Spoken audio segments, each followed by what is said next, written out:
Tsy araky ny nanampoizany ireo mpivarotra azy ny fandehana ny tsena ny drakaka eny an-tsena eto Mahajanga amin'izao fotoana izao. Taoriany ny fanokafana tamin'ny fomba ofisialy ny taom-panjonoana drakaka teto Madagasikara ny faraka amin'ny 3 ny volana Oktobra taona 2024 lasa teo iny. Efa tsy ahitana drakaka vaventy mahatratra 12 cm itsoniny eny an-tsena raha ny fandalovanay teny toerana androany maraina. Araka ny voalazany ireo mpivarotra dia efa misy ireo olona maka ireny drakaka vaventy ireny fa ireo kelikely no alafo eny an-tsena. Na dia fotoana tokony andehana ny tsena ny drakaka azy amin'izao fotoana izao na tampiainana ny isan'ireo olona manjifa drakaka eny an-tsena.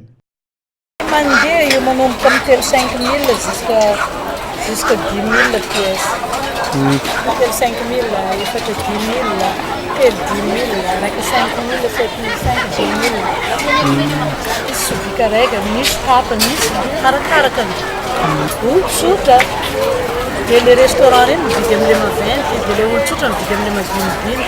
Avy ato Majamba, avy ato Tsakoamanera. Anaty sobika raika izy misy drakaka enina, vongany enina foana lainy, vaviny dia matavy. Simba amizay manko le drakaka le madinika, le mahiandro mandeha bazary ety.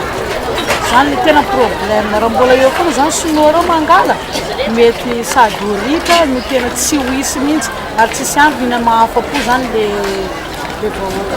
Anisany mampiavaka ny faritany ny Mahajanga amin'izao fotoana izao ny resaka drakaka. Azo lazaina fa mamatsy ny Antananarivo renivohitra ny drakaka avy ety Mahajanga. Raha ny eny an-tsena aloha dia tsy mandeha ny varotra araka ny voalazan'ireo mpivarotra fa ny fotoam-pialatsasatra toy ny grande vacances no tena mamaro ny mpanjifa ary ireo mpivahiny no tena manjifa sy mividy ny drakaka eny an-tsena.